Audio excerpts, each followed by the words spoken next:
I never really knew what a startup was. Luckily, Darren, our co-founder, he had started a startup while he was at the University of Rochester, so he had a little bit of experience there. So when we came together, he kind of told me about what it was, and I was like, okay, that sounds really interesting. But I would say, if you look at my time at Marubeni and just the fact that we had to go out and just look for customers and trade chemicals and make sure we had a profitable P&L at all times. It was almost like I was running my own business. Now that I look back on it, obviously there's a lot of supervision around it, but a lot of that allowed me to think independently. And deliver value to customers, which has kind of been, for me, one of the most important things always. And I think that really prepared me for the journey here at Oko.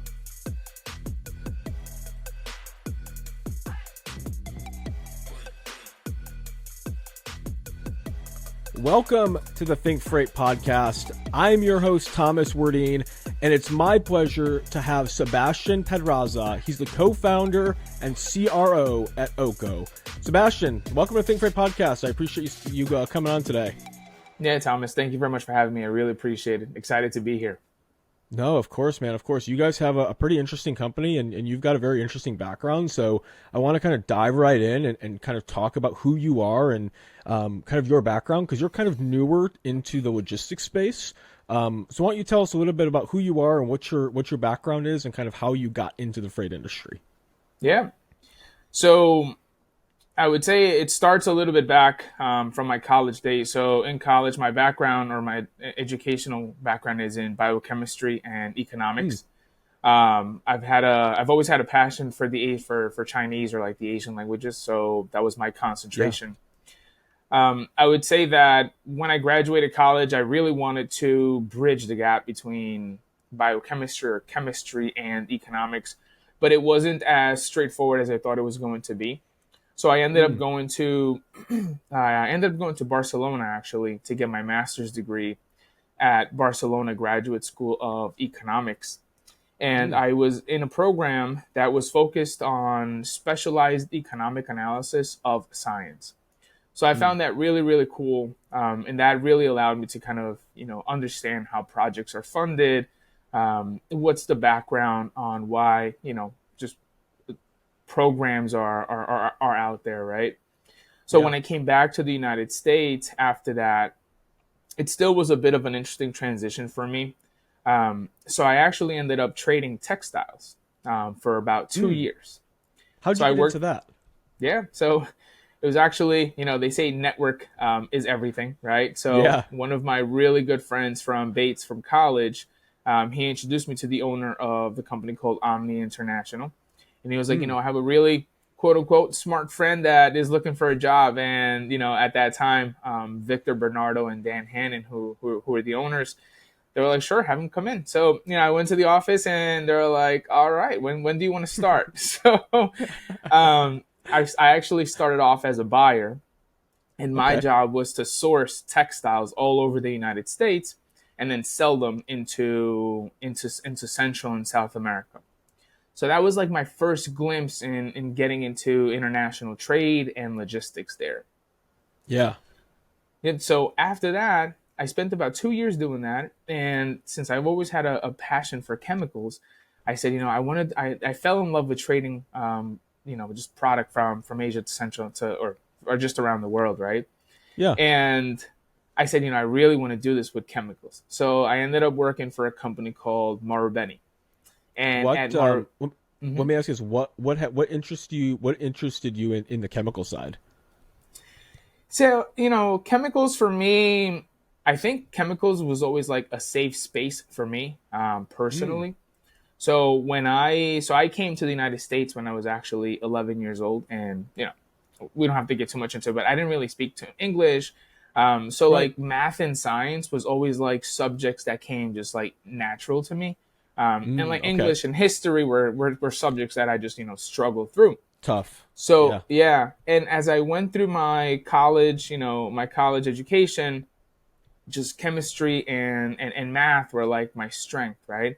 So I've Yeah. always had, and I've always enjoyed, being in the chemical lab and in the lab, and I've always enjoyed, the chemical projects and dealing with it. So for some reason, like it was just natural to me, and that was kind of Yeah. like something that I've always really really enjoyed being around. So yeah, that's kind of what piqued my interest in being in the chemical industry at the time. That's cool. Yeah. So once I joined Marubeni, I was part of their North American chemical trading team. I got the opportunity to actually start selling a product called polyvinyl alcohol, and this will all Mm. make sense in a bit here. So we had a few meetings, and we were looking for new markets to expand. And it so Yeah. happened that polyvinyl alcohol was actually used, or is actually used, in the textile industry. Mm. So I raised my hand and I was like, well, I think I can sell polyvinyl alcohol to the textile manufacturers down in South America. So they were like, okay, cool. Um, and one thing led to another, and then all of a sudden we were trading 2,000 metric tons per year of polyvinyl alcohol into South America. We started a small Central America team to take care of it. And so that was very interesting. And then I got pulled out of Yeah. that team, and I was tasked with then organizing a division for water treatment. Mm. So it would, Marubeni had an initiative to be in the like long term, environmentally friendly business. So water treatment was one of them, and they were like, Yeah. hey, we want you to start this. So obviously there was a lot of people involved, but I ended up at the end of it, I ended up leading that division. And then during that time, when we started really growing our volumes at Marubeni, one of the things that we always faced was just a bottleneck around documentation, right? There Mm. was a lot Yeah, of absolutely. documents. Yeah, like there were a lot of documents coming in from suppliers. We had to obviously, organize them, put them all in the system, and then, deliver them to our customers. Yeah. And as our volumes grew, that really became a bottleneck. So I always thought, and I said, hey, well, there's has to be a better way to actually do this, right? There has to be a way. Mm. And at the time, it was about, I think it was like 2017. So I created this like PowerPoint presentation, and it was like a mock-up of a system, and I sent it over to my co-founder now, Darren, and I was like, hey, Darren, like one day we should solve this problem, right?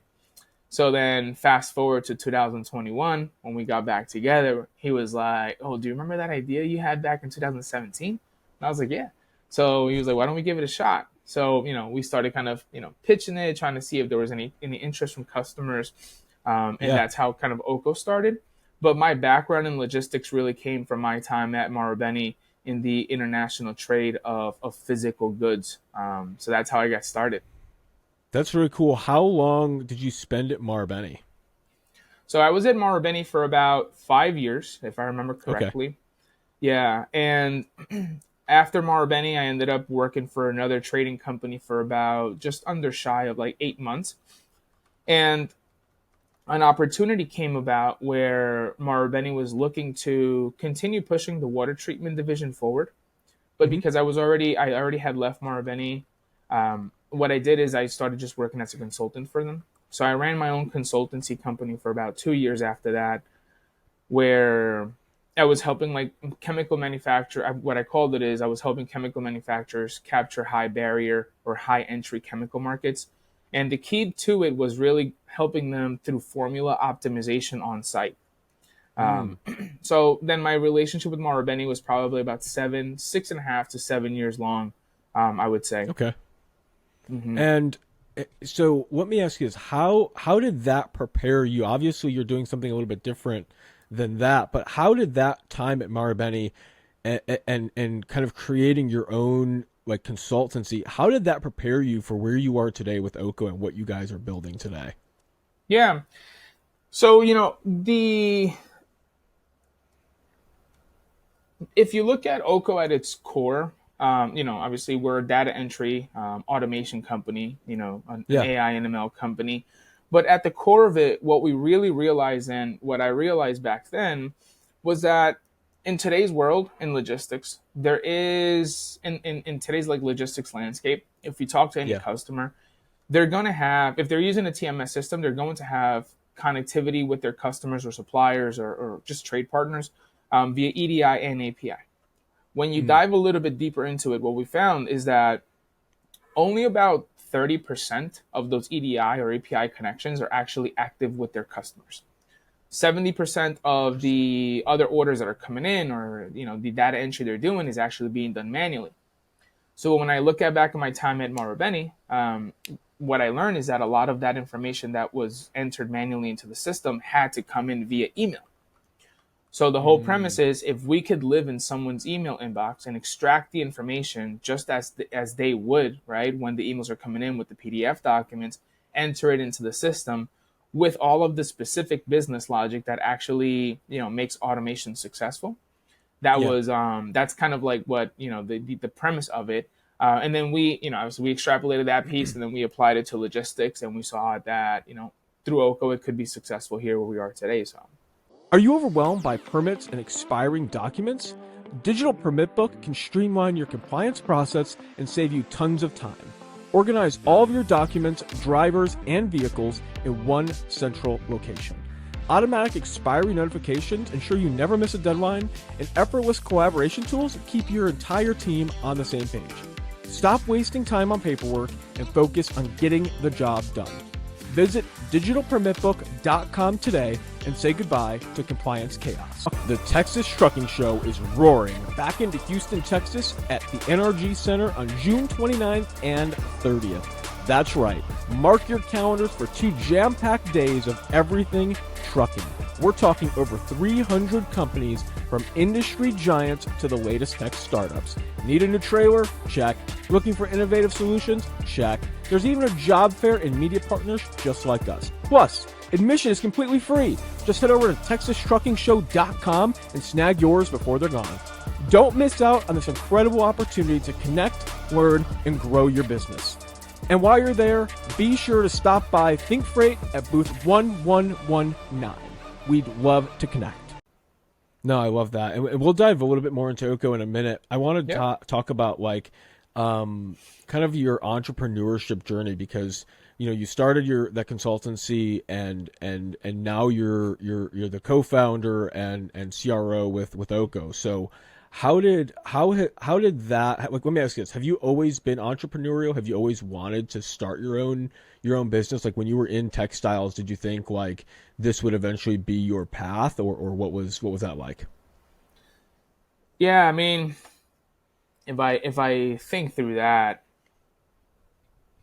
it probably wasn't until like my later years at maybe Marubeni, I would say, that I kind of told myself like, hey, maybe one day this would be awesome to do on my own.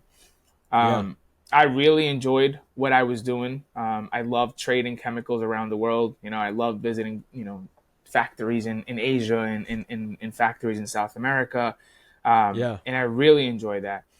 And I think maybe it was probably just around like 2019 or early 2020 when I was like, that one day, right, we could probably do this. But I never really had I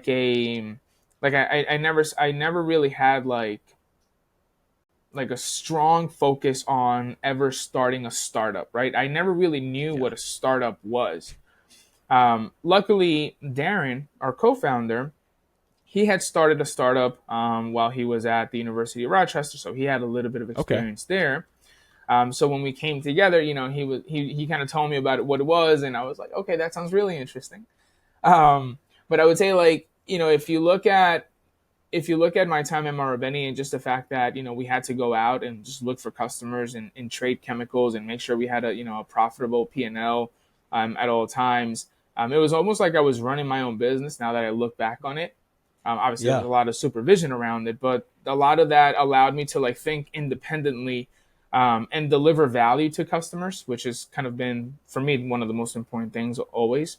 And I think that really prepared me for the journey here at OCO. I think that's an interesting point, and I think that's kind of missed, kind of tying it into freight brokerage. I think that's kind of missed in terms of how some of these, like how brokers as a whole kind of operate, whether you're brokering textiles, you're brokering freight. You have a lot of freedom to kind of run your own business the way you see fit, with kind of having like that structure of a billion-dollar corporation over you. So it's kind of like you have that independence to run your own with having that kind of structure of saying, hey, maybe this is not the right path, but this one is, and you can kind of make those decisions. And I think that that's kind of something that's kind of overlooked in terms of like how people go from freight brokerage or from brokering textiles or being a day trader on Wall Street or anything like that. When they make the move, I think that it's kind of always a natural transition because you're always kind of preparing for that next kind of move, because what you're doing, what freight brokers do, you have to build your own book of business. You're not going to just kind of get business coming in from the actual company itself. You have to build your own book. So you really are the owner of your territory, your book, and how you really create your own destiny. So I think that that's really kind of an underrated aspect of it. And let me ask you this, what is kind of something that maybe is also like not looked at as much in terms of like how tough it is to do it, to like start a startup? Like you guys are in the trenches, like scaling a newer startup. How tough is that? And what are some of those like things that aren't maybe talked about as often when starting a new startup? Yeah, I think, for me, in my personal journey, the number one thing is just, I would say, health. That's the number one thing. And I'm not, when we first got into ERA, Entrepreneurs Roundtable Accelerator, which is how OCO got funded initially in New York, one of the first chats, I forget the person's name. I apologize for that. His whole thing was health, right? And it was staying mentally healthy, physically healthy. And okay, like I heard it, but I didn't, it was probably like the first week. So I didn't really, I maybe exercise it. Right. Right. Maybe about, I would say that was in 2022, and in the middle of 2000 or May of 2022, I was training for a race called the Grand Fondo, in New Jersey, which is a 100-mile bike race. And during the time, and during, so that was like the most intense period of like the first 3 months, because we had a product, we were, going after customers, and obviously in the first days of the startup, it's not like, everyone is using your product, or it's not very clear, right? We're still trying to find our ICP.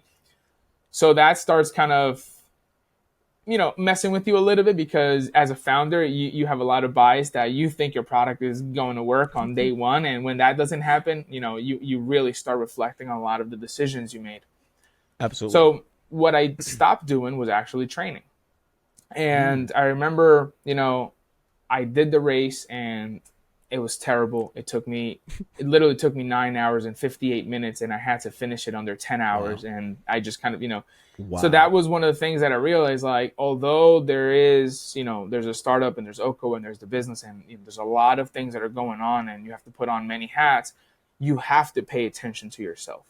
And you have to pay attention to, just for me, it's waking up in the morning, getting a workout in, riding my bike on the weekends, just giving myself the space to just be healthy.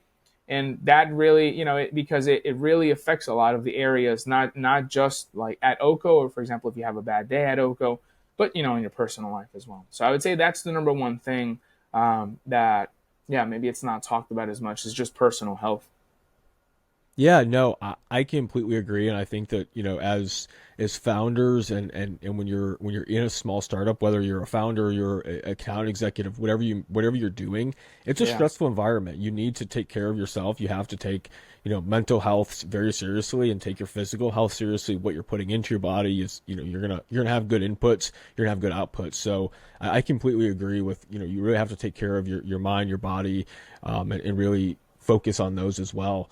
Shifting gears just a tiny bit, how did you and Darren like meet? How did that relationship form, and ultimately like I know that like OCO was kind of an idea in 2017. So how did you guys ultimately meet, and then how did you guys turn kind of that dream into what is now today a reality? Yeah. So Darren and I, we have a lot of history together. I'm excited for this. You're laughing already, so this is gonna be fun. This is a good one. So when I came to the U.S., and I told you I was about 12, I was 11 or so. I, at about the age of 13, I ended up playing football, which I had no idea that it was football. I just ended up playing football. and I ended up playing football for a program called the Queens Falcons in New York, in Queens, New York. And maybe a year later, Darren joined the team. So I think we were both like 14 at the time, playing Pop Warner football in Queens, New York. And that's how I met Darren, right? Yeah. We started going to camps together. We were on the same team. We used to play football games on Saturdays. Yeah. Saturdays, and then on Sundays, the football team, our coach, and we're still very close with him. His name is Tim Cavanaugh, and Joe Marino. They ran a program called Run to Daylight program, and what the purpose of the program was to take inner city kids to boarding schools, right? And so we used to go to boarding school on Sunday and actually scrimmage their teams. So every time we went there, we also had the opportunity to tour the school, and we had the opportunity to do an interview if you wanted to apply to the school, etc. So Darren and I actually ended up playing about 2 years for the Queens Falcons, and then we ended up going to boarding school together. So we both got scholarships to play on the football team at a school called Pomfret in Connecticut. So our journey was, we went through that journey together. We were there for about 3 years. We were captains of the football team together. We wrestled together. We played lacrosse together. We never dormed together, but we did live in the same house. So that's how I met Darren. Then after that, obviously I went off to Bates. He went off to Middlebury College, and obviously we always stayed very good friends. Actually, when we played against each other in college, we actually played against each other, Middlebury That's against cool. Bates. So, yeah. And then, after that, in 2021, after I had sent them that PowerPoint in 2017, he just in a casual conversation, he was like, we should try this. And I was like, well, okay, well, let's see. So then we probably pitched Oko, I would say, like over 100 times, even before we got into ERA, the accelerator. That was a journey on its own, right? We were trying to figure out like how to pitch a company, how to put together a PowerPoint deck, how to tell a story. So we did that journey together, and we learned a lot, and it kind of evolved from there. How tough were some of those initial meetings, like when you guys are potentially getting rejected right off the bat, or like you're getting some of this bad news, or people are maybe not buying into what you guys are thinking is a like really great idea or great product? How does that like feel, and how do you kind of like take that as a new co-founder? Yeah, that's a great question. So I would say the first few, you get really excited, right? So like any hint of like positivity, like you think you're just conquering the world, right? If someone gives you validation that your idea is like, somewhat like interesting, you're like, yes, like we got this, right? So that was like part of like the first few. When you start solidifying that idea off that initial validation, I would say you don't really, you have feedback, but you don't really have like a good understanding as to why there was that validation. So you try to build on that story, right? So now you're on top of the world. Someone has said like, oh, this is interesting. Like you're doing a great job. And then you go to another meeting, another investor. They might just have a different thesis. And this is something we learned, along the journey. And they might just say like, guys, like this is never going to work, right? And then we were like, oh my God, like what are we doing? Like this is, I don't know, right? But, fast tracking a little bit, I think one of the things that one of our mentors at ERA told us is sometimes you just have to go on a little bit of faith, right? Yeah. Like not everyone's going to say yes. A lot of people are going to say no. And there's going to be a lot of feedback, but you also have to stay strong to what you believe. Also, don't be stubborn about it, because in the startup journey, you have to pivot your product and you have to listen to customers, but you have to listen to customers, right? You have to take a lot of the feedback that comes your way with a grain of salt, because it might just come from a personal point of view. It might come from a thesis point of view. It might come from just a general point of view that doesn't actually apply to your product. So if you try to, do everything that people are telling you from feedback, you're just gonna go crazy, right? You can't handle that much feedback. So I would say that's how the early days were. There were a lot of ups, and there were just a lot of downs. And every time there's a down, you just question yourself. You're like, what, like, what, like, but they just said it was a great idea. Like, why not? So.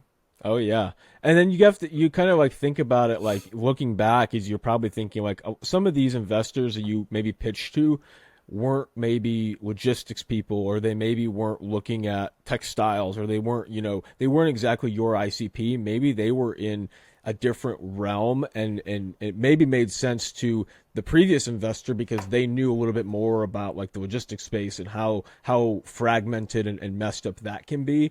But not everyone understands. Like when I originally got into logistics, I was like, oh wow, this is like such like an important piece to what we do as a world. It should be very streamlined, and when I got into it, I found out it is not. It is nothing close to streamlined. It is very broken, and that's why there's companies like what you guys are doing today in 2024 that are finally popping up and finally starting to streamline some of these processes, because there is so much that happens in this industry, and there's ways to solve it and make it a little bit easier, so that you're not dealing with thousands of pieces of paper on a day-to-day basis. Yeah, exactly. So I want to dive into ERA real fast, and then we'll dive more into OCO. So when did you guys do ERA, and how was that process? What is so for people listening, if they don't know what that is, what is ERA? How does that process like? How do you guys get selected for something like that? Kind of walk us through kind of that entire process if you can. Yeah, of course. So ERA is Entrepreneurs Roundtable Accelerator. It's a tech accelerator based out of New York City. They do 2 cohorts per year, if I remember correctly, and each cohort is about 10 to about 15 companies in each cohort. The way we got into ERA, we, as I told, when we were pitching OCO, just to whoever wanted to listen to us, right? Darren actually, in one of his relationships from University of Rochester, they kind of liked the idea, and they were like, "Hey, you should apply to ERA." So we reached out to ERA. We applied, or we submitted, their form. We got a call back from them, and they're like, "Yeah, hey, like, let's listen to what you guys have." So we actually did maybe 2 interviews, or various interviews, but I remember we did one in August, and maybe it didn't hit home at the time. I think our product was still kind of like early, right, in our iteration. And then we reapplied again, or we restarted the conversation again in like early December, I would say. And then we had an interview with the entire ERA team, and I remember it was maybe December 23rd or December 22nd of 2021, actually. Yeah. And we got an email, and they were like, "Hey, welcome to ERA." That was a crazy period, just because we didn't think we were going to get in. And obviously, we had jobs, and we had to make a decision to quit our jobs in like a week. So that was a whole crazy, experience. So we took the chance on it. We were very thankful for it. We still are. Obviously, they were the first ones to give us the opportunity to at least just embark on this journey. Yeah. So we got into ERA. We started the program January 10th, and it was a lot, but it was fun. So we got to work out of their offices in New York City, right around Union Square at the time, and they would set up,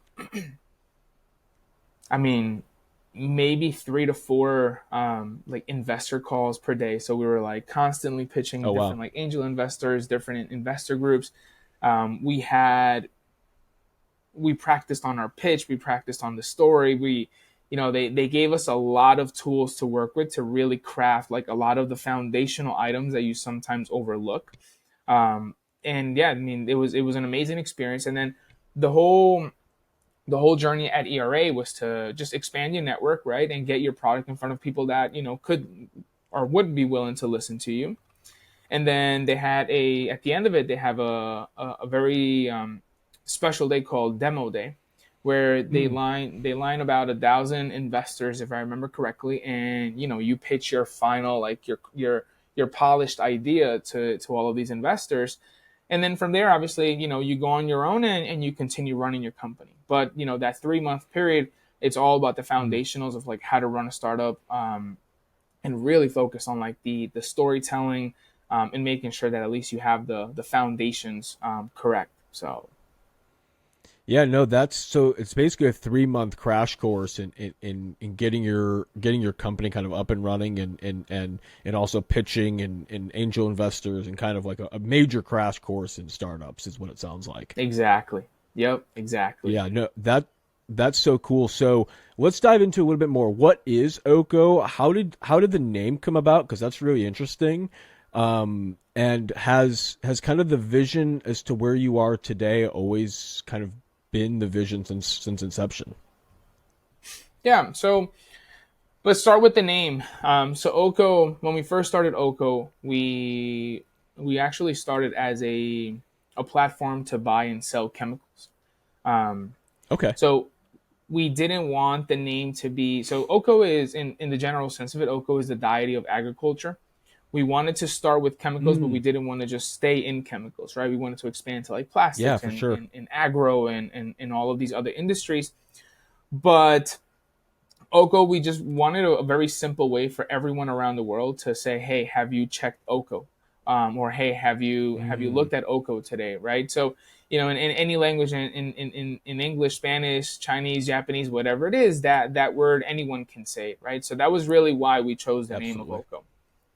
Now, in terms I love of that. the vision, in terms of the vision, as I just mentioned, we started as a chemical exchange, right? We wanted to make sure that everyone around the world had the same purchasing power for chemicals.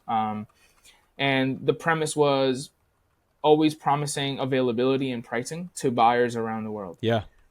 With that, though, the core, as I mentioned, of Oko is if you buy a chemical from any manufacturer around the world, the most important thing is to actually get your documentation. But the Yeah. documentation of that transaction is often very difficult to gather.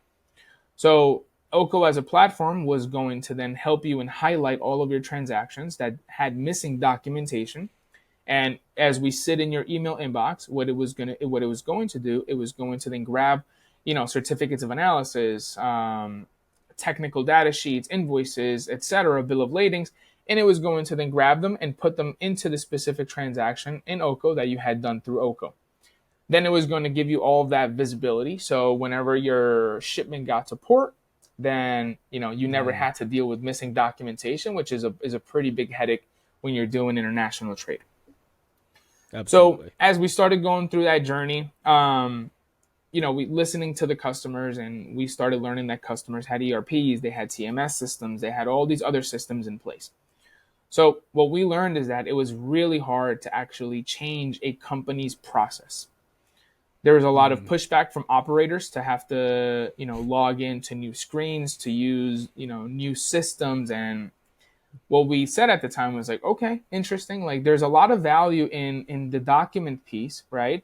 And the order yeah. building piece, but people are really not seeing the value in the front end piece.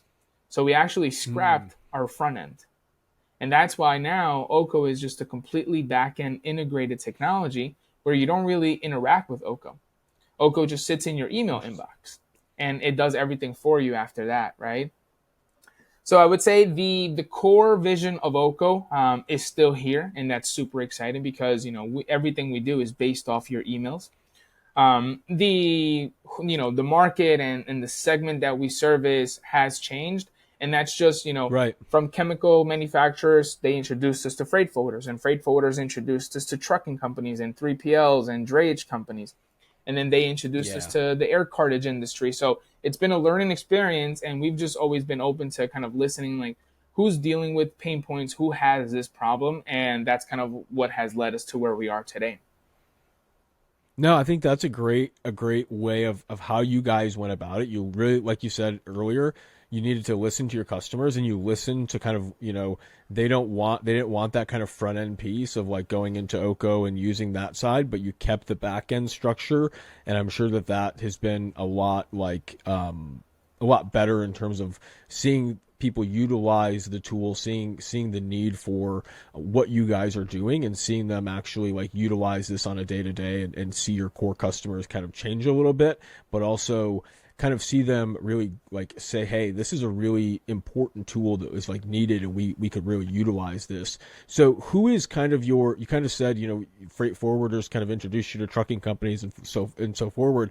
Who is Oko for? Like, who is your core ICP, and who are you guys targeting? Yeah. So right now, our core ICP, we would say it's drayage, 3PL, and brokerage companies. Also, the air cartage agents, that they kind of all fall under the same umbrella. That makes sense. So any of those companies that are using a TMS system today, and whose data entry operations are probably more than 50%, they're probably more than 50, like around 50% of their total shipments per year are entered manually. I think that gives us a really nice customer profile, because they all face the same pain points, right? Whether you are a cradle to grave type of operation or like a split model operation, the whole premise is we can save time, we can reduce risk and reduce cost, and help you grow with the team that you have in place today. So that's really who we go after, and the main conversation that we have. Yeah, no, and that's extremely interesting, because there are still a lot of companies who are moving a lot of shipments that are doing that process manually, and not using a lot of those traditional like methods, or like they've always done it this way, so they've just not found a tool that works well for them. So, it's interesting. You said that you guys kind of just sit on top of your email. Is that correct? So how does that kind of work? How easy is this to set up if a brokerage or a shipper or a freight forwarder is wanting to get this set up, and they're kind of smaller team who's moving a lot of freight? How what is that setup process like? How quickly can someone kind of be onboarded? Yeah. So as I mentioned, when we get into a conversation with the customer, we really stress the fact that we're not here to change your processes, right? We're here to help you add value and enhance the processes that you have set up in place today. So the way we like to position it is, if you were to hire someone to do simply data entry for you, you would, set them up in your system, and you would give them an email address. That email address you would make part of your distribution inbox, where all of those emails are coming into. So simply the only thing we do is we provide you that email address, which we call our data source. And as long as the emails are coming into the distribution inbox, and we're getting a copy of those emails that hold the PDF documents, that's all you need to do. Our team takes care of the back-end implementation with your TMS, whether it's through EDI or API. And we do have an onboarding call with the customer, just to make sure that we are capturing the business logic correctly. The last thing we want you to do is to actually go into your system and have to update something that Oko entered into your system, right? Because that would be kind of counterproductive to what we're trying to do. So as long as, you spend about an hour with us, just to let us know, like, if there's anything specific about the accounts that you choose to automate through Oko, our team will make sure that business logic is implemented, and that'll go directly into your TMS system. And that's really it. It typically takes us about 7 days to get someone set up. The most successful cases that we've actually seen is, we always want to start with just one customer, because even though we're not changing your processes, automation is going to be something new to your team. So we want to make sure that your team is, well adjusted to the change. And then after that, you choose how many customers you want to go live with, on a weekly schedule, and our team will track against that. So it typically takes us 7 days to get started, and then maybe about 20 or 30 days to be 100% fully ramped up.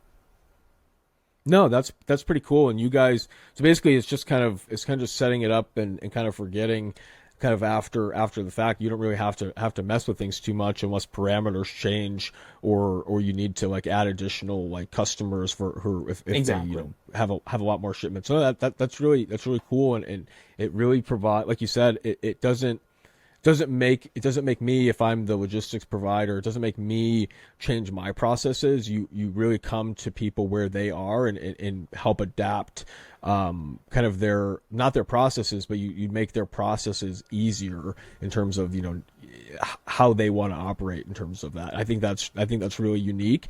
You're not forcing people to change. You're just coming to them right where they are, and helping them Exactly.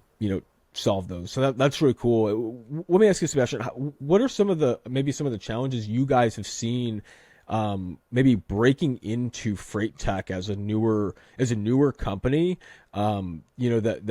that maybe, you guys don't have as much traditional logistics experience. How has that been, and how have customers kind of been receptive to what you guys are doing? Yeah. Coming into, I would say the biggest challenge is just trust. Right. A lot of, Yeah. in logistics, what I've learned is that companies have been running for a long time, and Yeah. companies are able to, pick up a shipment, drop it off, and they do their job and they do it really well. So in order for you to get their trust, and for them to say, hey, like, I want Oko to come in and automate this for me, they have to trust you. So Yeah. we have to, it's more of a friendly introduction. It's really more like we're here to really understand your processes, and if there's actually a fit here. So I would say that would be like the biggest challenge. And obviously, for us, not coming from or not being part, or let's just say not coming from the freight industry specifically, Yeah. we had to learn how, people in freight think, why they do the things they do, why they make the decisions they make. Like, for example, right now, I'm visiting customers on site, and, a lot of the presidents that I email, right, to try to get in touch with them and try to book a meeting with them, I'm actually having meetings with them on their dock. And as we're talking, they're loading the truck. And as Yeah. we're talking, they're entering the data into the system, and, they're managing their teams. So, it's not like you send them an email and they're going to reply immediately like yes. And it's not because your product doesn't fit their needs. It's just because that's what their day is like, right? So you have to come to them. Absolutely. You have to meet them in the middle, right? And understand, you have to call them a few times, and they're busy. So when they pick up the phone, you can't take up too much of their time because they're busy. Like, they're really busy. So that's one of the things Absolutely. that, has been a big learning for us, for sure. No, I think that's definitely. I hear a lot of those same things from people who break into freight. It's like they didn't realize, like, a lot of presidents, and not to say presidents of other companies aren't busy, but they Mm-hmm. also aren't generally, running out to a loading dock, helping load trucks, hopping on a Yeah. forklift, getting all the documentation going. Like, that can be a traditional life for some of these founders and some of these presidents of some of these companies that you guys are probably talking to, especially in freight forward and things like that. Like, they can be 3 to 5 man operations moving like 20, 30, $50 million in freight, and it's Yep. tough to get in touch with those guys. So I think that's definitely something that's interesting, and definitely something that I hear a lot of when people are breaking into it. Sebastian, I got two more quick ones. I know I want to be cognizant of your Yep. time. So as you're a little bit newer to the space, what are you most bullish about, in 2024 for the rest of the logistics industry? Yeah. So for logistics in general, I mean, I do think automation is going to be more and more of a requirement or of a necessity, Yeah. just for teams to operate, right? Um, I think in today's market, customers are just demanding more and more from their providers, from their logistics providers. And Yeah. it just puts a lot of stress on logistics companies to meet their customers' requirements and their standards. So as that happens, automation is here to help you streamline those processes and be able to meet those requirements and exceed those, expectations for your customers. So I think Mm. that's kind of what I'm most bullish about. That's what I've been hearing a lot, visiting customers in person and just in talking to the industry in general. And obviously, when there is a high volume, shipment volume just coming in or being moved, that also helps us because teams need that help with when high volumes become a bottleneck. What I've been Yeah. hearing right now is that people do expect volumes to come up, and to increase. There was a bit of they called it a sugar rush right after the Chinese New Year. It died down a little bit, but Yeah. they do expect volumes to increase later this year.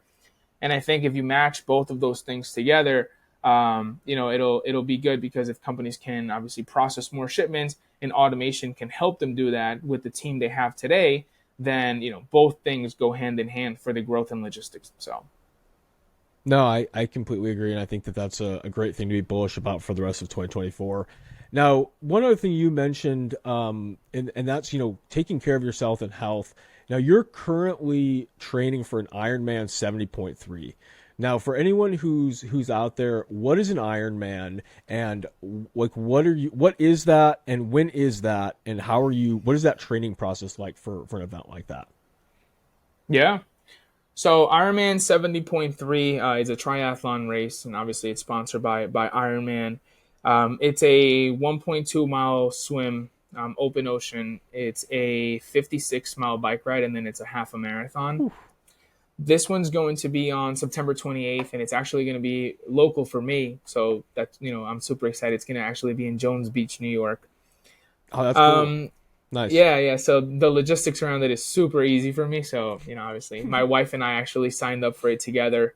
She's into marathon racing and all that. So yeah. So that gives us a lot to do together. But the typical training, I would say it's about maybe 10 trainings per week. You're typically doing about maybe 2 a days, for 3 or 4 days out of the week. And then obviously on Saturday and Sunday, you spend a lot of time just like growing you might see my post, but like growing like the Z2 aerobic base, which is like where you try to just get a lot of endurance out of it. So you end up doing like a 4-hour bike ride or like, a 2-hour run and things like that. It's awesome. It's intense. For me, it's obviously something that I use to just like, balance myself out. And I like the challenge of it. I always like to push my limits and just see how far I can go and see how much quote unquote like pain I can bear. It's something that challenges you, and yeah, super excited for it. This is actually my second time training for an Ironman 70.3. I was actually training for one in 2019, and we were like 6 months into the training, and then COVID hit and they canceled it. So, oh my God. Yeah, this is like the year of redemption to, just to kind of come back with a stable mind and go for it. So I'm super excited about that. No, man, that's really exciting. So how many hours a day are you training for this? Like, it sounds like you're spending 2 or 3 hours a day at least training for this. Yeah, I would say minimum maybe 2 hours per day. Yeah, sometimes even 3, and then like I said, like on Saturdays and Sundays, we're probably spending about 3 to 4 hours. Everyone, the funny thing is that everyone thinks that if you do an hour run, it only takes an hour of your time. But if you think about the whole thing, it's like by the time you put your shoes on, you stretch, you do your whole routine. It's like it's hours and hours that you're putting into this. So one thing that has helped me is to just give myself or like the mental space to say like, I'm training for an Ironman. I have a lot of things to do during the day. But for these 2 hours, right, these are my 2 hours that I'm going to be training for it, and that's it. And that really helps you like focus on the training itself rather than you just trying to fit in the training around your schedule. So, no, that's a smart way to go about it, man. I love that. I'm rooting for you for the Ironman because I know you said, earlier when you were getting ready for the bike one, you didn't do as much training, and so we're rooting for you. We want you to have a really good time on your Ironman, and you said your wife is training for it too. That's awesome. Yeah. So we're doing it together. It's really cool to have that experience with her. So, and you said she's a marathon runner. She likes to run marathons then. Yeah, she's done the New York City Marathon. I think she always does like the Brooklyn Marathon. She does like all the half marathons in New York. So yeah, it's cool. She was actually the one that pushed me into it. And after college, I stopped playing football, right? And sports kind of became like secondary to me first for a reason. And then she actually started running, and she was like, "Come running with me," and I was like, "No." And then all of a sudden, I'm running with her, and I would go to all her races, and that kind of inspired me. That's cool. And then she has a really good friend that does Ironman, and he was like, you guys should sign up for it. And we signed up for it together. So she definitely pushes me to go the extra mile. Yeah. When did you like? How long did it take for her to push you in to start running? I would say it was probably a good like 6 months. Yeah. Okay. That's not bad, 6 honestly. Months. I started running about I run off and on, and I I was running very consistently about a year and a half ago, and my fiance sees me run every day, and she's just like, I don't know how you do it. She's like, I hate running so much. She's like, I would rather like saw off my own foot than have to run. And I'm like, I was like, and I remember why I started to run, Sebastian, and it's a really kind of stupid reason. But I remember I was just walking. I was trying to just be healthier with my mind, my body, and I was like, I'm so tired of doing like 2.5 miles in like my half hour, whatever I was doing when I was walking. And I was like, I want to move further, but I don't want to like extend my workout. So I just started running. I was like, I'm gonna get this into like me running 5 or 6 miles and not like spend any more time having to do it. And that's the only reason I started running, because I just wanted to like get more miles in, but not have to spend any more time. And it sounds like the stupidest reason, but honestly, like it kicked my ass into gear to be like, okay. Then I started to run for like 35 minutes, 40 minutes, an hour and 15. And it was like, it really wasn't any harder than the half hour. It was just like getting kind of your endurance and your lungs to be able to match like your body. I think that's the biggest thing for me. Like, I don't really like, I still run on and off. And like, I think I was talking with you a couple weeks ago. I was like, like I need to get back into like doing my morning run, because like that's like so much more enjoyable than like trying to fit it in, like you said, around your schedule, when you just like find that time to just be like, hey, I'm going to go run, or I'm going to go work out and do this.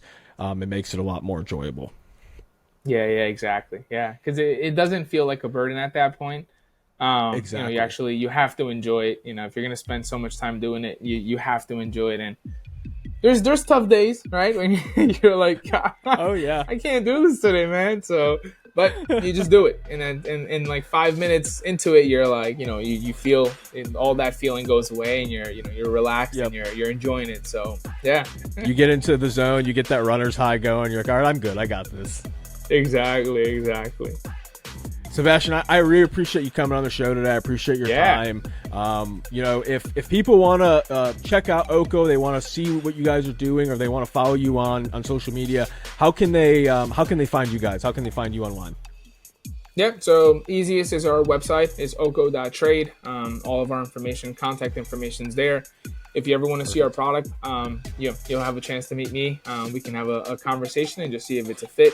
And also on LinkedIn, you know, you can check out our LinkedIn page. And that's probably the two easiest ways just to get in touch, for sure. Awesome. I will have all the links in the comments or the podcast description. If you guys like today's episode, make sure you guys give us a like or review wherever that makes sense. And don't forget, we do drop 3 newsletters per week, Monday, Wednesday, Friday at thinkfreight.io. We'll catch you guys in the next episode. And don't forget to think freight.